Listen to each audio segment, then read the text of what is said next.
আলহামদুলিল্লাহ সুম্মা আলহামদুলিল্লাহ। শুরুতেই মহান রব্বুল আলামিনের দরবারে লাখ কোটি শুকরিয়া আদায় করছি যে মহান রব্বুল আলামিন আমাদেরকে সুস্থ রেখে ভালোবেসে সাপ্তাহিক জুমার দিন আল্লাহর ঘরে সবার আগে ভাগেই আসার বসার কোরআন ও হাদিস থেকে দিনই কিছু কথা শোনার সুযোগ আমাদেরকে দান করেছেন। এজন্য সে মহান রব্বুল আলামিনের শুকরিয়া আদায় করছি। মন প্রাণ উজাড় করে হৃদয়ের গভীর থেকে শুকরিয়া তান সমস্বরে পড়ে নিচ্ছি আলহামদুলিল্লাহ। অসংখ্য অগণিত দুরুদ ও সালাম রহমত শান্তি বর্ষিত হোক আমাদের প্রাণের চেয়েও প্রিয় নবীজি সাইয়্যিদুল মুরসালিন ইমামুল মুরসালিন খাতামুন নবিয়্যিন শফিউল মুযনিবিন মুহাম্মাদুর রাসূলুল্লাহ সাল্লাল্লাহু আলাইহি ওয়াসাল্লাম। মুহতারাম হাজিরিন,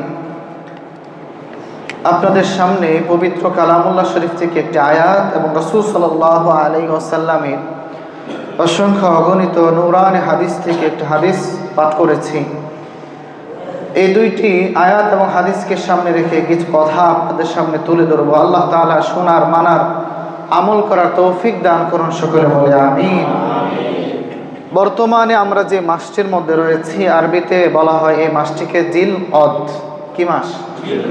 জিল অদ। এই মাস শেষ হয়ে যে মাসটি আসবে সেটাকে বলা হয় জিল হজ।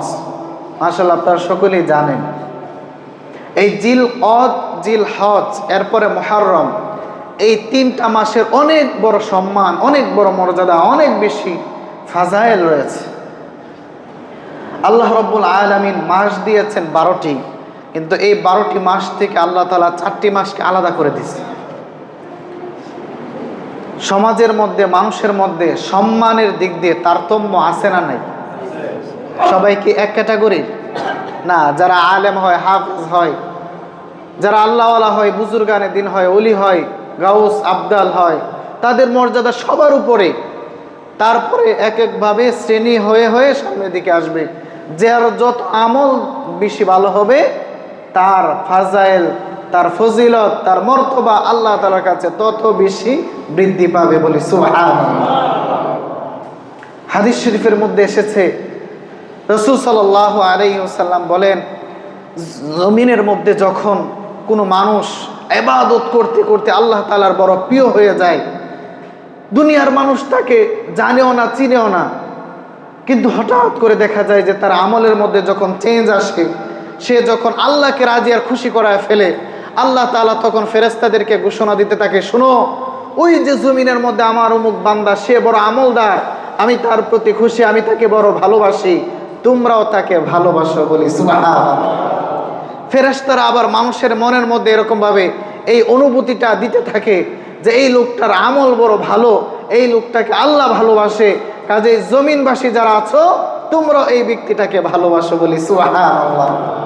এজন্য যার আমল যত বেশি ভালো হবে তার সম্মান আল্লাহ দুনিয়াতেও বৃদ্ধি করবেন, উপরেও বৃদ্ধি করবেন, জান্নাতেও বৃদ্ধি করে দিবেন। বলি সুবহানাল্লাহ।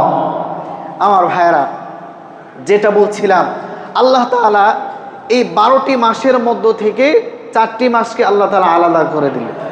কোরআনের মধ্যে আল্লাহ তাআলা আয়াতের মধ্যে ইরশাদ করেন, ইন্না ইদ্দাতাশ শুহুরি ইনদাল্লাহি 12 শাহরান ফি কিতাবিল্লাহ ইয়াওমা খালাকাস সামাওয়াতি ওয়াল আরদা মিনহা আরবাআতুন হুরুম।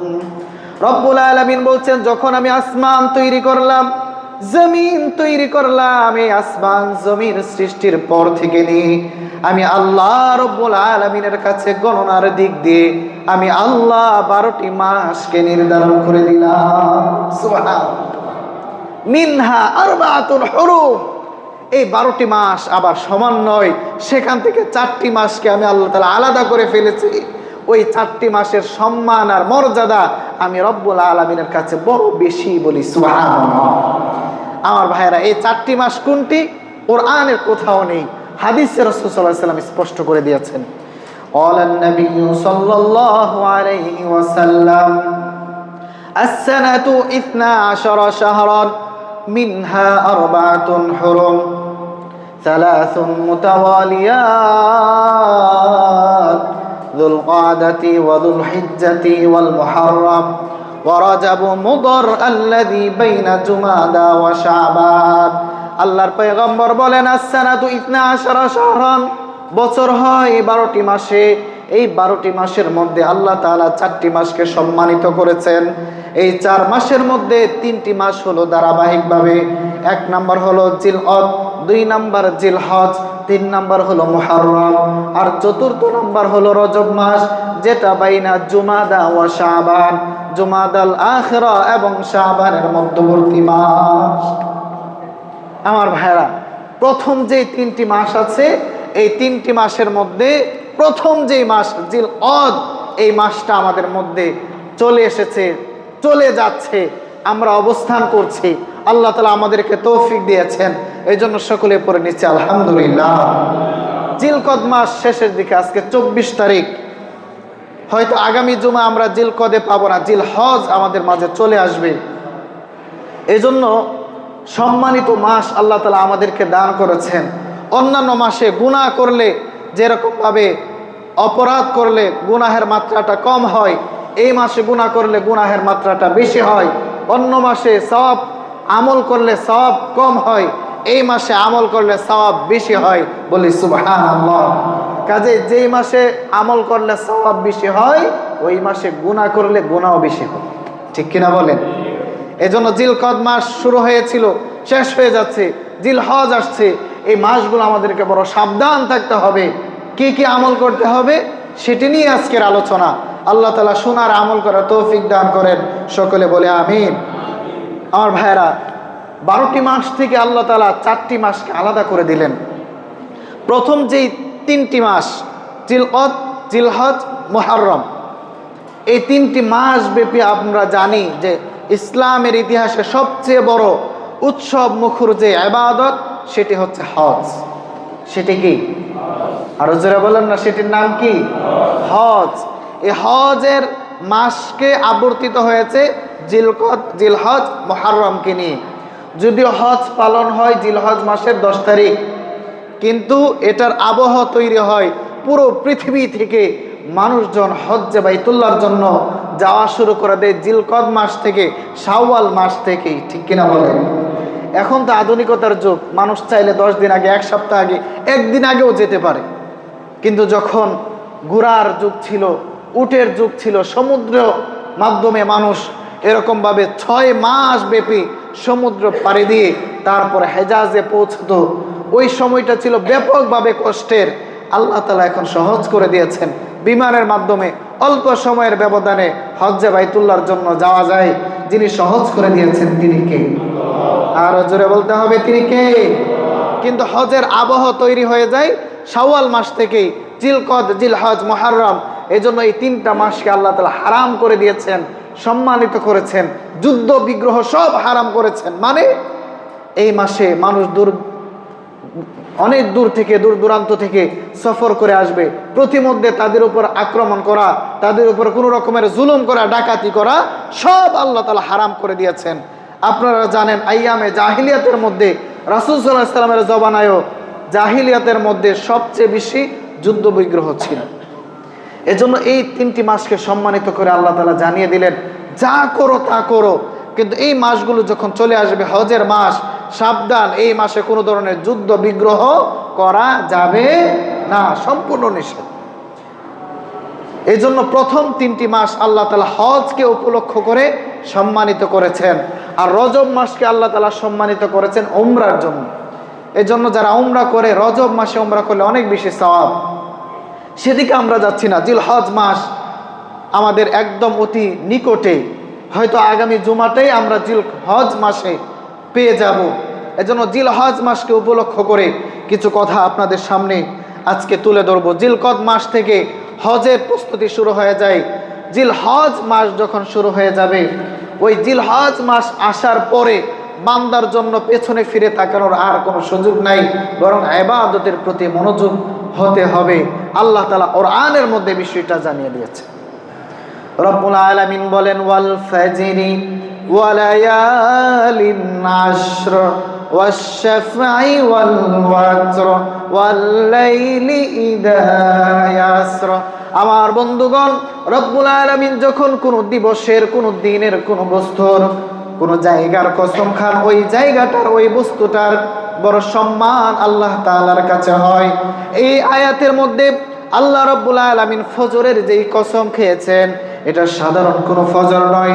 দিনের মধ্যে প্রতিদিন আমরা ফজর পাই, কিন্তু এই আয়াতে ফজর দ্বারা নরমাল কোনো ফজর উদ্দেশ্য নয়, বরং এই ফজর দ্বারা কোরবানির ঈদের জিলহজ মাসের যেই 9 তারিখ আছে, ওই 10 তারিখের হজের যেই দিন, ওই দিনের ফজরের যেই ওয়াক্ত আছে, ওই ওয়াক্তের কসম আল্লাহ খেয়েছেন। ওয়াল ফাজরি ওয়া লায়ালিন আশ, শুধু তাই নয়, 10 রাত্রির কসম রব্বুল আলামিন খেয়েছেন। এই 10 রাত্রিটাও সাধারণ কোনো 10 রাত্রি নয়, বরং জিলহজ মাসের প্রথম 10 দিনের যে 10টা রাত্র আছে, ওই 10 রাত্রির কসম রব্বুল আলামিন খেয়েছেন। ওয়া লায়ালিন আশ ওয়াশ-শাফঈ ওয়াল ওয়াতর, ওই 10 রাত্রির মধ্যে জোর যেই রাত্র আছে, বেজোর যেই রাত্র আছে, সবগুলোর কসম রব্বুল আলামিন খেয়ে প্রমাণ করতে যাচ্ছেন, বান্দারে শোনো, এই যে 10 রাত্রি তোমাদের কাছে আসতেছে, এই 10 রাত্রি সাধারণ কোনো 10 রাত্রি নয়, এই 10টা রাত আমি আল্লাহর কাছে বড় পছন্দনীয়। সুবহানাল্লাহ। এই জন্য এই মাস আমাদের কাছে আসার আগেই প্রস্তুতি নিতে হবে যে জিলহজ মাস শুরু হয়েছে, তার মানে হলো এখন থেকেই পরিপূর্ণ প্রস্তুতি নিয়ে বাকি 10টা দিন, হজের আগ পর্যন্ত, কোরবানির দিনের আগ পর্যন্ত, ঈদুল আজহা পর্যন্ত আমার দ্বারা যেন বিন্দু পরিমাণ কোনো গুনাহ না হয়, এরকমভাবে মানসিকভাবে, শারীরিকভাবে প্রস্তুতি নিতে হবে। রাজি আছি তো ইনশাআল্লাহ? আরো জোরে বলেন না ইনশাআল্লাহ? আমার ভাইরা, যে কোনো জিনিসের প্রস্তুতি যদি আগে নেওয়া হয়, তাহলে ওইটার উপর আমল করা সহজ হয়ে যায়। আর হঠাৎ করে কোনো ডিসিশন নিলে ওইটার মধ্যে কল্যাণ হয় না, বরং চিন্তা ফিকির করে পূর্ব প্রস্তুতি নিয়ে কোনো কাজ শুরু করলে সেটার মধ্যে মনোযোগ বেশি নিবদ্ধ করা যায়। এই জন্য এখন থেকেই, যেহেতু জিলকদ মাস এটাও সম্মানিত মাস, এই মাসে তো আমরা আমল করবই। যখন জিলহজ মাস শুরু হয়ে যাবে, ওই মাস আসার পরে আর বিন্দু পরিমাণ পেছনের দিকে তাকানো যাবে না, বরং পরিপূর্ণভাবে আত্মনিয়োগ করে ইবাদতের প্রতি মনোযোগী হতে হবে। রাজি আছেন না ইনশাআল্লাহ? আমার ভাইয়ারা, আল্লাহ তাআলা শপথ খেয়েছেন ফজরের ওয়াক্তের, মানে জিলহজ মাসের যে ফজর, 10 তারিখের যে ফজর, কোরবানির ঈদের যে ফজর, ওই ফজরের আল্লাহ তাআলা শেষ দশকের যেই 10টি রাত আছে, ওই রাতের কসম খেয়েছেন। জোর সংখ্যার খেয়েছেন, বেজোর সংখ্যার খেয়েছেন। আল্লাহ তাআলা কসম খেয়ে বুঝাতে যাচ্ছেন, শোনো, এই 10টা রাত, এই ফজরের ওয়াক্ত, এই যে দিনগুলো, রাতগুলো, এগুলো সাধারণ কোনো রাত নয়, বরং সমগ্র বছরের মধ্যে যতগুলো দিন আছে, যতগুলো রাত আছে, সর্বশ্রেষ্ঠ দিনগুলোর মধ্যে জিলহজ মাসের প্রথম 10 দিন, সর্বশ্রেষ্ঠ রাতগুলোর মধ্যে জিলহজ মাসের প্রথম রাত আমি আল্লাহ তাআলার কাছে বড় প্রিয়। বলি সুবহানাল্লাহ। আমার ভাইরা, তারপরে রাসূল সাল্লাল্লাহু আলাইহি ওয়াসাল্লাম হাদিস শরীফের মধ্যে ইরশাদ করেছেন, মা মিন আইয়ামিন আল আমালুস সালিহু ফিহিন্না আহাব্বু ইলাল্লাহি মিন হাযিহিল আইয়ামিল আশর। রাসূল সাল্লাল্লাহু আলাইহি ওয়াসাল্লাম বলেন, সাহাবীরা শোনো, আল্লাহ তাআলার কাছে পছন্দনীয় যে সমস্ত দিনে আমল করলে আল্লাহ বড় পছন্দ করেন, সেই দিনগুলো হলো আল আইয়ামুল আশর, প্রথম 10 দিন জিলহজ মাসের। বলে সুবহানাল্লাহ। সাহাবায়ে কেরাম প্রশ্ন করলেন, ফাআলু ইয়া রাসূলুল্লাহ ওয়ালাল জিহাদু ফি সাবিলিল্লাহ, ইয়া রাসূলুল্লাহ, আল্লাহর রাস্তায় জিহাদ করলে সেটাও কি এর চেয়ে বেশি সম্মানী হবে না?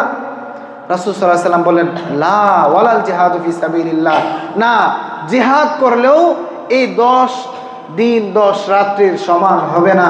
বলে সুবহানাল্লাহ। বলেন তো, জিহাদ করার সুযোগ এখন আমাদের আছে কি? আর জোরে বলেন না, আছে। কিন্তু এই 10 দিন আমল করার কোনো বাধা আমাদের সামনে আছে? চাইলে আমরা আমল করতে পারি। তবে এই হাদিসের শেষের দিকে রাসূল বলেছেন, ইল্লা রাজুলুন খরাজা ফি সাবিলিল্লাহ ফালাম ইয়ারজি, ইল্লা রাজুলুন খরাজা ফি সাবিলিল্লাহ বিনাফসিহি ওয়া বিমালিহি ফালাম ইয়ারজি মিন যালিকা বিশাইইন। হ্যাঁ, তবে এই 10 দিনের চেয়েও বেশি সম্মানিত আমল হবে ওই ব্যক্তির, যেই ব্যক্তি আল্লাহর রাস্তায় জিহাদে বের হয়েছে নিজের জান নিয়ে, নিজের মাল নিয়ে, ফালাম ইয়ারজি মিন যালিকা বিশাইইন, ওই আল্লাহর রাস্তায় জিহাদে যাওয়ার পরে সে তার মালও আল্লাহর রাস্তায় কোরবানি করে দিয়েছে, তার জানও আল্লাহর রাস্তায় কোরবানি করে দিয়েছে, শহীদ হয়ে গিয়েছে। ফালাম ইয়ারজি মিন যালিকা বিশাইইন, সে আর ঘরের মধ্যে ফিরে আসে নাই। বলি সুবহানাল্লাহ। ওই ব্যক্তি সম্মানী হবে, কিন্তু আল্লাহর রাস্তায় নরমালি যেই জিহাদ, ওই জিহাদের চেয়ে জিলহজ মাসের প্রথম 10 দিনের ইবাদত আল্লাহ তাআলার কাছে বড় প্রিয়। বলি সুবহানাল্লাহ। আমার ভাইরা, এই 10 দিন একদম আমাদের নিকটে, একদম কাছে চলে এসেছে। এখন থেকে প্রস্তুতি নিতে হবে। আল্লাহ তাআলা আমাদেরকে তৌফিক দান করুন, সকলে বলে আমিন। এই যে জিলহজ মাস যখন শুরু হয়ে যাবে, যখন জিলহজ মাসের চাঁদ উঠে যাবে, প্রত্যেক আরবি মাসের চাঁদ দেখা এটা রাসূল সাল্লাল্লাহু আলাইহি ওয়াসাল্লামের সুন্নাহ। বিশেষ করে জিলহজ মাসের চাঁদ আপনাদেরকে অবশ্যই দেখতে হবে। এখন তো আমরা চাঁদ খুঁজি অনলাইনে, টিভিতে, ইন্টারনেটে, যে চাঁদ উঠেছে নাকি উঠে নাই। নিজের সচক্ষে দেখা, চাঁদকে দেখে দোয়া করা, এটা রাসূল সাল্লাল্লাহু আলাইহি ওয়াসাল্লাম সাহাবায়ে কেরামের সুন্নাহ। যাদের সুযোগ হয় আপনারা জিলহজ মাসের চাঁদ দেখার চেষ্টা করবেন। পারবেন না ইনশাআল্লাহ? জিলহজ মাসের চাঁদ উঠার পর থেকেই আমল শুরু হয়ে যাবে। বিভিন্ন আমল এসেছে, কারণ বছরের 365 দিনের মধ্যে এই 10টা দিন হলো আল্লাহ তাআলার কাছে সবচেয়ে বেশি পছন্দের দিন। বলি সুবহানাল্লাহ। আমার ভাইরা, যখন জিলহজ মাসের চাঁদ উঠে যাবে তখন কি করবেন? রাসূল সাল্লাল্লাহু আলাইহি ওয়াসাল্লাম বলেছেন, মান কানা লাহু যিবহুন ইয়াযবাহুহু ফাইদা উহিল্লা হিলালু যিল হিজ্জাতি। রাসূল সাল্লাল্লাহু আলাইহি ওয়াসাল্লাম বলেন, মান কানা লাহু যিবহুন, যেই ব্যক্তি কোরবানির পশু ক্রয় করেছে কোরবানি করার জন্য, মান কানা লাহু যিবহুন ইয়াযবাহুহু, কোরবানির জন্তু ক্রয় করেছে কোরবানি করার জন্য, জবাই করার জন্য, ফাইদা উহিল্লা হিলালু যিল হিজ্জা, যখন জিলহজ মাসের চাঁদ উদিত হয়ে যাবে, আকাশের মধ্যে জিলহজ মাসের চাঁদ উদয় হবে, ফালা ইয়াখুদান্না মিন শারিহি ওয়ালা মিন আজফারিহি শাইআ, ওই চাঁদ উঠার পর থেকে কুরবানি দাতা যেন তার চুল এবং নখ এগুলো যেন কর্তন না করে। বলি সুবহানাল্লাহ। এটা হচ্ছে কুরবানি দাতাদের প্রথম কাজ।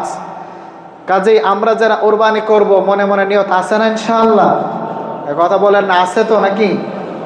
এজন্য ওই জিলহজ, যদিও কুরবানির পশু ক্রয় করবেন পরে, অনেকে এখন থেকে ক্রয় করা শুরু করে দিয়েছে, আপনি পরেও যদি ক্রয় করেন, কিন্তু জিলহজ মাসের চাঁদ ওঠার পর থেকেই আপনার জন্য এরকমভাবে চুল কাটা, তারপর হাতের নখ কাটা, এগুলো রাসূল সাল্লাল্লাহু আলাইহি ওয়াসাল্লাম নিষেধ করেছেন। বলি সুবহানাল্লাহ। যাতে করে আপনাকে দেখলেই বোঝা যায় আপনি কোরবানি দাতা, আপনি আল্লাহর রাহে কোরবানি করবেন, যার কারণে আপনি আর মুছও কাটতে পারবেন না, নখও কাটতে পারবেন না। তার মানে এই না যে 1 মাস ধরে জমা করে রাখবেন, চাঁদ ওঠার পরেও আরও রাখবেন, বরং চাঁদ ওঠার আগেই সব কিছু ক্লিন করে রেখে দিবেন। পারবেন না ইনশাআল্লাহ? নাকি 1 মাস আগে থেকে মোষ ছিল, ওইটারে 10 তারিখের পর থেকে আরও রেখে একদম কোরবানি পর্যন্ত বড় মোষ রেখে দিবেন, এরকম নাকি? না, আগে থেকে ক্লিন করে 10 তারিখের এই যে প্রথম যেই রাত্রিটা শুরু হবে জিলহজের, ওই দিন থেকে আপনি 10 দিন পর্যন্ত কোনো ধরনের কাটাকাটি করবেন না। এটা হচ্ছে যারা কোরবানি করবে তাদের জন্য একটি সুন্নাহ। সাহাবায়ে কেরাম প্রশ্ন করলেন, ইয়া রাসূলুল্লাহ, আমাদের সবার তো কোরবানি করার সামর্থ্য নাই, তাহলে আমরা কি আমল করব না? রাসূল সাল্লাল্লাহু আলাইহি ওয়াসাল্লাম বললেন, যারা তোমরা কোরবানি করবা না, তোমরাও এই আমলটা করো। আশা করা যায় আল্লাহ তাআলা এই আমল করার কারণে কোরবানি দাতার যে সওয়াব, আল্লাহ তাআলা তোমাদের আমল নামায় সেই সওয়াবটা লিখে দিবেন। বলি সুবহানাল্লাহ। আমার ভাইরা, এই জন্য এই আমলটা আমরা সকলেই করব। এটা হচ্ছে 1 নাম্বার কাজ। 2 নাম্বার কাজ হলো, যখন এই জিলহজ মাস শুরু হয়ে যাবে, যেহেতু সম্মানিত মাস, সর্বশ্রেষ্ঠ দিনগুলোর অন্তর্ভুক্ত 10 দিন, এই দিনগুলোতে বেশি করে নামাজ পড়তে হবে, নফল নামাজ পড়তে হবে এবং রোজা রাখতে হবে। যাদের রোজা রাখার অভ্যাস আছে আপনারা সকলে রোজা রাখবেন, কারণ এই প্রথম যে 10 দিন আছে, 10 দিনের 9 তারিখ পর্যন্ত, কারণ ঈদুল আজহার দিন তো কোনো রোজা রাখা যায় না। ঈদুল আজহার সময় কি কোনো রোজা আছে? কথা বলেন না, আছে নাকি? ঈদের দিন এবং তাকবীরে তাশরিকের দিন, এই দিনগুলোতে রোজা রাখা সম্পূর্ণরূপে হারাম। পৃথিবীর সকল ফুকাহায়ে কেরাম, মুফতিয়ানে কেরাম একমত যে 2 ঈদের দিন এবং তাকবীরে তাশরিকের যে দিনগুলো আছে, এই দিনগুলোতে কোনো ধরনের রোজা রাখা যায় না, কিন্তু এর আগ পর্যন্ত যে দিনগুলো আছে এই দিনগুলোতে রোজা রাখা যাবে। বরং রোজা রাখলে লাভ কি হবে? ক্বালান নবী সাল্লাল্লাহু আলাইহি ওয়াসাল্লাম ইয়াদিলু সিয়ামু কুল্লি লাইলাতিন বিসিয়ামি সানাতিন, ইয়াদিলু বিসিয়ামি কুল্লি ইয়াউমিন বিসিয়ামি সানাতিন। এই প্রথম 10 দিনের প্রথম দিকের রোজা যদি কোনো ব্যক্তি রাখে, একদিন রোজা রাখলে রব্বুল আলামিন ওই ব্যক্তির আমল নামায় 1 বছর রোজা রাখার সওয়াব লিখে দেন। সুবহানাল্লাহ। ওয়া কিয়ামু কুল্লি লাইলাতিন বিকিয়ামি লাইলাতিল কদর। আর এই প্রথম 10 দিনের রাত্রিবেলায় জেগে জেগে কোনো ইমানদার, কোনো মুসলমান যদি ইবাদত করে, প্রত্যেক রাতের আমলের বিনিময়ে আল্লাহ তাআলা ওই ব্যক্তির আমল নামায় লাইলাতুল কদরে ইবাদত করলে যে সওয়াব, ওই সওয়াব তার আমল নামায় লিখে দেন। বলে সুবহানাল্লাহ। এজন্য আমার ভাইরা, খুব দামি 10টি দিন আমাদের সামনে আসতেছে। এজন্য এই 10টা দিন একটা দিনও আমরা মিস করব না। যাদের সুযোগ আছে রোজা রাখার, রোজা রাখবো। যাদের সুযোগ নাই রোজা রাখার, রাত্রিবেলায় জেগে জেগে ইবাদত করব। আর সর্বশেষ যে আমলটা সেটি হলো তাকবীরে তাশরিক। জিলহজ মাসের 9 তারিখের ফজরের নামাজের পর থেকে 13 তারিখ আসর পর্যন্ত তাকবীরে তাশরিক পড়তে হবে। সকালে, বিকালে, সন্ধ্যায়, রাতে 24 ঘন্টা তাকবীর পড়তে হবে। আল্লাহু আকবার, আল্লাহু আকবার, লা ইলাহা ইল্লাল্লাহ, আল্লাহু আকবার, আল্লাহু আকবার, ওয়ালিল্লাহিল হামদ।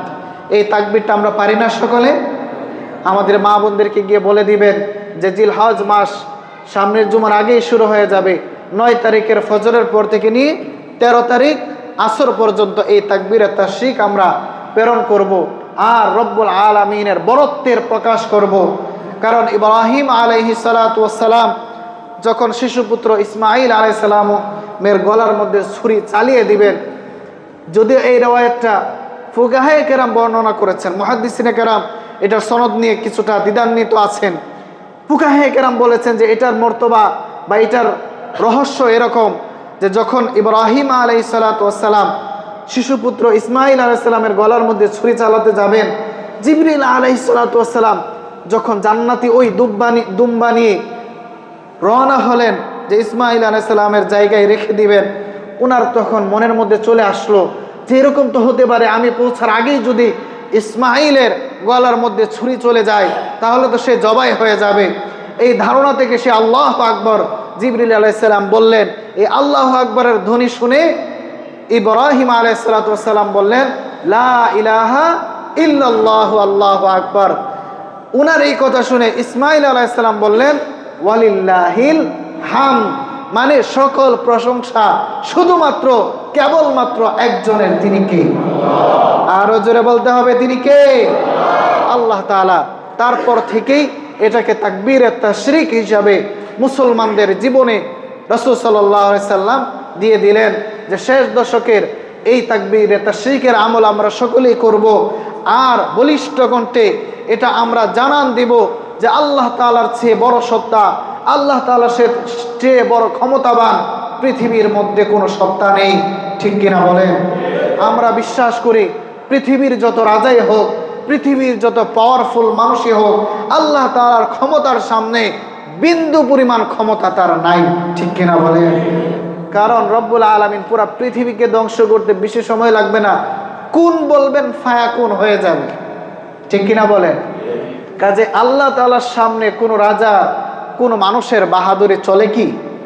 এজন্য প্রশংসা, বরত্ব শুধুমাত্র একজনের, তিনি কে? এই বরত্বের ঘোষণাটাই হলো তাকবীরে তাশরিক। আল্লাহু আকবার, আল্লাহু আকবার, মানে আল্লাহ সবচেয়ে বড়, আল্লাহ সবচেয়ে বড়। লা ইলাহা ইল্লাল্লাহ, আল্লাহ তাআলা ছাড়া আর কোনো ইলাহ নাই। আল্লাহু আকবার, আল্লাহই সবচেয়ে বড়। ওয়ালিল্লাহিল হামদ, আর পৃথিবীর মধ্যে যত প্রশংসা আছে, যত হামদ আছে, যত সানা আছে, সকল হাম, সানা, প্রশংসা সব কিছু একমাত্র একজনের জন্য, তিনি কে? এই ঘোষণাটা পুরো পৃথিবীর সকল মুসলমান দিতে থাকে। যারা কোরবানি করবে, যারা করবে না, পৃথিবীর মধ্যে লক্ষ কোটি মুসলমান এই ঘোষণা দিতে থাকে। আমরা এই ঘোষণাটা দিতে থাকব। রাসূল সাল্লাল্লাহু আলাইহি ওয়াসাল্লাম এই বিষয়টা উম্মাহকে জানিয়ে দিয়েছেন। শুধু তাই নয়, এই যে তাকবীরের তাশরিক আমরা পাঠ করব, আল্লাহ তাআলা কোরআনের মধ্যে বলেছেন লিয়াশহাদু মানাফিআ লাহুম ওয়া ইয়াযকুরু ইসমাল্লাহি ফি আইয়ামিন মা'লুমাত আলা মা রাযাআহুম মিন বাহিমাতিল আনআম। আল্লাহ তাআলার ব্যবস্থাপনা দেখেন। পৃথিবীর মধ্যে আমার কাছে ব্যক্তিগতভাবে যত ধরনের খাদ্যদ্রব্য আছে, গোশতের মধ্যে সবচেয়ে পছন্দের ফেভারিট গোশত হলো গরুর গোশত। ঠিক কিনা বলেন?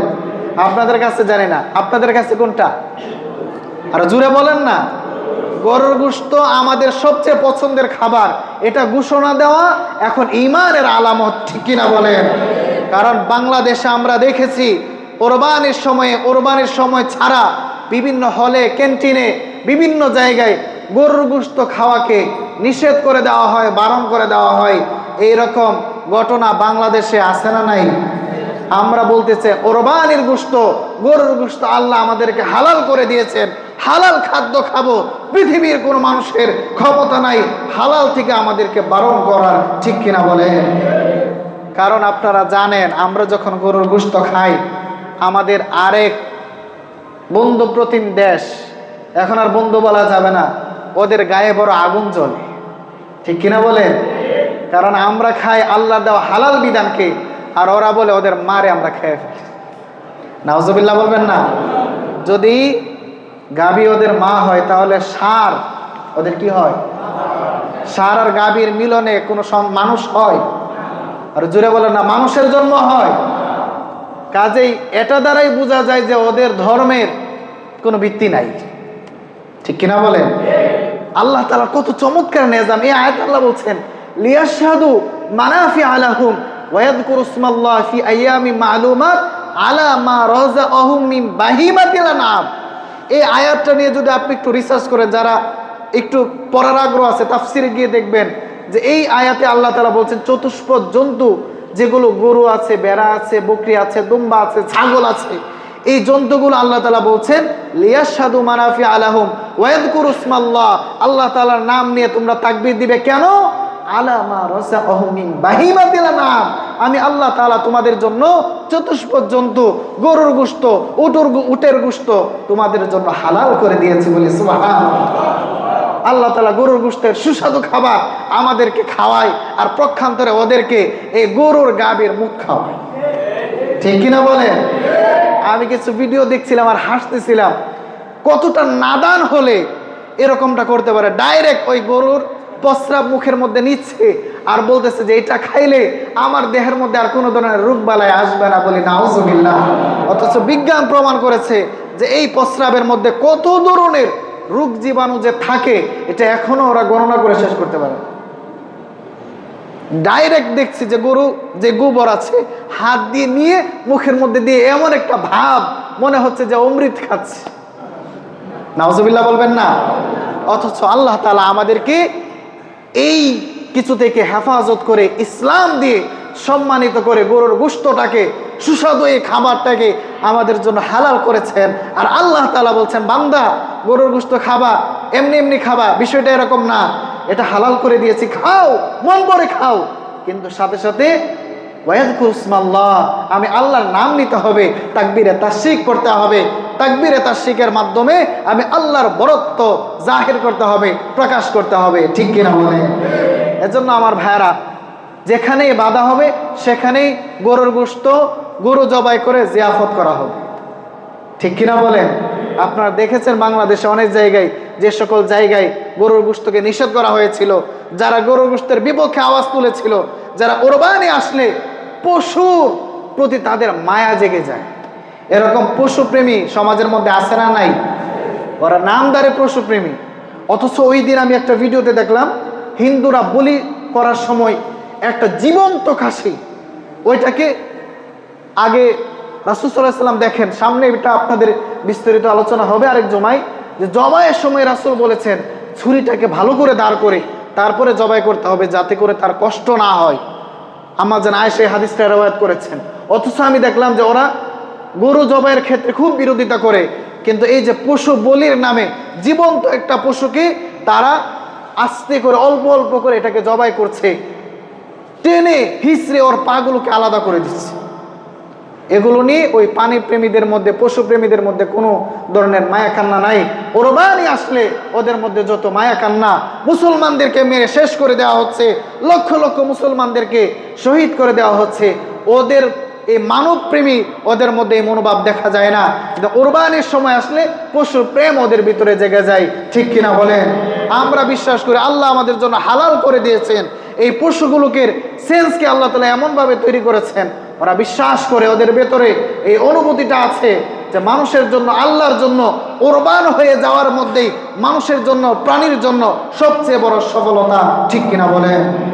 পশুরা তো আল্লাহর রাস্তায় কোরবানি হয়। বলেন তো, আমাদের যদি আল্লাহর রাস্তায় জীবন দেওয়ার ডাক আসে, আমরা কি পেছনে ফিরে তাকাবো? আরো জোরে বলেন। বরং আল্লাহর রাস্তায় নিজের জীবনকে বিলিয়ে দেয়া, এটাই হচ্ছে একজন মুমিনের চূড়ান্ত আলামত। ঠিক কিনা বলেন?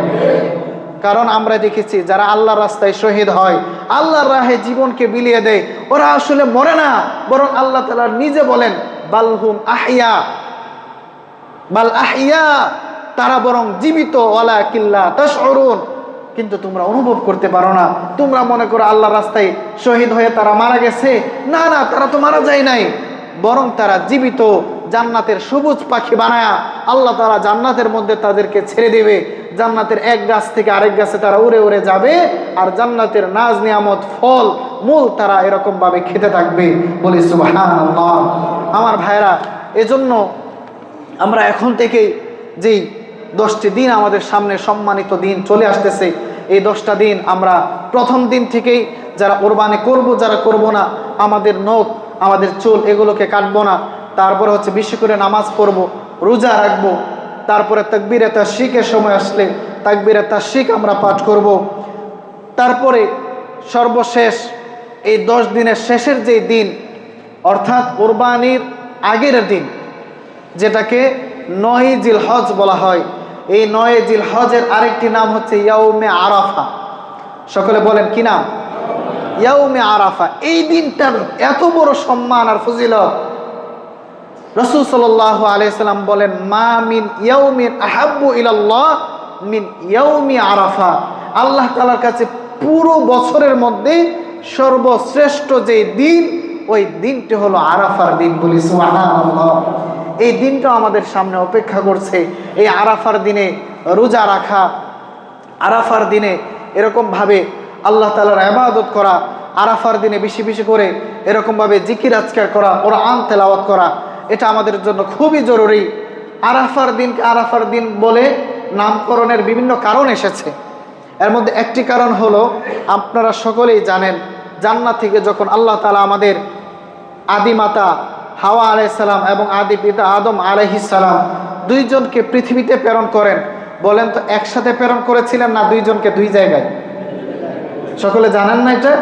দুইজনকে দুই জায়গায়। অনেকের মতে আদম আলাইহিস সালামকে শ্রীলঙ্কাতে প্রেরণ করেছিলেন। তো দুইজন যখন পুরো পৃথিবীতে ভ্রমণ করে শেষ পর্যন্ত আল্লাহ তাআলা এই দুইজনের সাক্ষাৎ যেই জায়গায় ঘটিয়েছিলেন, ওই জায়গাটার নাম হলো আরাফা, অর্থাৎ পরিচিত হওয়ার স্থান, একে অপরের সাক্ষাৎ লাভের স্থান। যে কারণে, যেহেতু এই জায়গায় আদম এবং হাওয়া দুইজন একে অপরের সাক্ষাৎ পেয়েছিলেন, এই জায়গাটাকে আরাফা পরিচয় লাভের স্থান হিসাবে আল্লাহ তাআলা নির্ধারণ করে দিয়েছেন। বলি সুবহানাল্লাহ। আরেকটা কারণ এসেছে, সেটা হলো আপনারা সকলেই জানেন, আমাদের এখন এটা মনে নাই, আল্লাহ তাআলা আদম আলাইহিস সালাতু ওয়াস সালামের পৃষ্ঠদেশ থেকে কিয়ামত পর্যন্ত যত মানুষ দুনিয়াতে আসবে, সকল মানুষের রূহটাকে বের করে ওনার সামনে এই আরাফার ময়দানে হাজির করেছিলেন। আল্লাহ তাআলা ঐতিহাসিক একটি ওয়াদা নিয়েছিলেন, আলাস্তু বিরব্বিকুম, আমি কি তোমাদের রব নই? তখন পৃথিবীর সকল এই রূহগুলো রূহের জগতে সাক্ষ্য দিয়েছিল, বালা, হ্যাঁ, ইয়া রব, আপনি হলেন আমাদের রব, আপনি আমাদের লালনকর্তা, আপনি আমাদের পালনকর্তা। এই ঘোষণাটা যেহেতু ওই আরাফার ময়দানে দিয়েছিলেন এবং সমস্ত রূহগুলো একে অপরের সাথে পরিচিত হয়েছিল, যার কারণে এই জায়গাটাকে আরাফা জায়গা বা পরিচিতি লাভ করার জায়গা হিসাবে ঘোষণা করা হয়েছে। বলি সুবহানাল্লাহ। তৃতীয় আরেকটি কারণ, যেটা আপনারা সকলেই হয়তো জানেন, সেটা হচ্ছে আরাফার দিনে, আরাফার যে ময়দান আছে সেখানে যত হাজি আছে পৃথিবীর সকল হাজিরা ওই জায়গায় গিয়ে উকুফ করে, অবস্থান করে। যেহেতু সকলেই অবস্থান করে ওই জায়গায় আর একে অপরের সাক্ষাৎ লাভ করে, এই কারণে আরাফাকে আরাফা হিসাবে পরিচিতি লাভের জায়গা হিসাবে আল্লাহ তাআলা ঘোষণা করে দিয়েছেন, বলে সুবহানাল্লাহ। আমার ভাইরা, শুধু তাই নয়, এই আরাফার জায়গাটার কসম আল্লাহ তাআলা নিজে খেয়েছেন। রব্বুল আলামিন বলেন, ওয়াস-সামাই যাতিল বুরুজ ওয়াল ইয়াউমিল মাওউদ ওয়া শাহিদিন ওয়া মাশহুদ। রব্বুল আলামিন এখানে ওয়াল ইয়াউমিল মাশহুদ বলে ইয়াউমে আরাফাকে বুঝিয়েছেন। অর্থাৎ যেরকম ভাবে রব্বুল আলামিন প্রথম 10 দিনের কসম খেয়েছেন, আলাদাভাবে আরাফার দিনের কসম খেয়েছেন। আর রব্বুল আলামিন বুঝাতে চেয়েছেন, বান্দা, পুরো বছরের মধ্যে যতগুলো দিন আছে সকল দিনের মধ্যে সর্বশ্রেষ্ঠ দিন হলো আমি আল্লাহর কাছে আরাফার দিন। সুবহানাল্লাহ। এজন্য এই আরাফার দিনটা আমাদের সামনে অবস্থান করছে। এই আরাফার দিনে অর্থাৎ 9 জিলহজ, এই দিনে আল্লাহ তাআলা জাহান্নাম থেকে অসংখ্য অগণিত মানুষকে মুক্ত করে দেন। এই দিনে শয়তানকে আল্লাহ তাআলা লাঞ্ছিত করেন। এই দিনে আল্লাহ তাআলা মানুষদেরকে ঈমানের, ইসলামের পূর্ণতা দিয়েছেন, বলি সুবহানাল্লাহ। রাসূল সাল্লাল্লাহু আলাইহি ওয়াসাল্লাম যখন আরাফার ময়দানে সর্বশেষ বিদায়ী ভাষণের জন্য গিয়েছিলেন, আল্লাহ তাআলা ঘোষণা দিয়েছেন, আল ইয়াউমা আকমালতু লাকুম দীনাকুম ওয়া আতমামতু আলাইকুম নি'মাতি ওয়া রাদিতু লাকুমুল ইসলামা দীনা। ঐতিহাসিক আয়াত। আল্লাহ তাআলা বলেন, আল ইয়াউম আকমালতু লাকুম দীনাকুম, আজকের এই দিনে তোমাদের জন্য দিন বলতে ইসলামকে আমি আল্লাহ তাআলা পরিপূর্ণ করে দিয়েছি, বলি সুবহানাল্লাহ। পৃথিবীর কোনো ধর্ম আপনি দেখাতে পারবেন না যে এটা পূর্ণাঙ্গ। মানব জীবনের সকল সমস্যার সমাধান ওই গ্রন্থে আছে, আপনি দেখাতে পারবেন না। হিন্দু ধর্মের গীতা আমি নিজে দেখেছি, পড়েছি, ওইখানে মানব জীবনের সকল সমস্যার সমাধান নাই। বাইবেল বলেন, ত্রিপিটক বলেন, বৌদ্ধদের, হিন্দুদের, খ্রিস্টানদের যত ধর্মগ্রন্থ আছে সবগুলো বিকৃত হয়ে গেছে।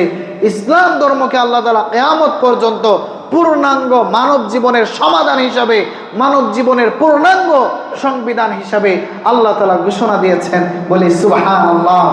এজন্য আল্লাহ তাআলা বলেন যে যদি তোমরা আমি আল্লাহর কাছে পছন্দনীয় হতে চাও তাহলে ইসলামকে আঁকড়ে ধরতে হবে দিন হিসাবে, ধর্ম হিসাবে। অন্য কোনো মতবাদকে, অন্য কোনো কালচারকে যদি কেউ আঁকড়ে ধরে তাহলে সে কোনোদিন সফল হতে পারবে না। আল্লাহ তাআলা আমাদেরকে ইসলাম দিয়েছেন, আল্লাহ তাআলা আমাদেরকে মুসলমান বানিয়েছেন। বছরের সর্বশ্রেষ্ঠ মাসগুলো আমাদের জীবনে দান করেছেন। বছরের সর্বশ্রেষ্ঠ দিনগুলো আমাদের সামনে আহত, বছরের সর্বশ্রেষ্ঠ দিন আমাদের সামনে আহত। আল্লাহ তাআলা এই সময়টাকে কাজে লাগিয়ে ইবাদত করার, এই সময়টাকে কাজে লাগিয়ে ভালো করে আমল করার তৌফিক আল্লাহ তাআলা আমাদের সবাইকে দান করুন। সকলে বলে আমিন। আরো জোরে বলে আমিন। ওয়া আখিরু দাওয়ানা আনিল হামদুলিল্লাহি রাব্বিল আলামিন।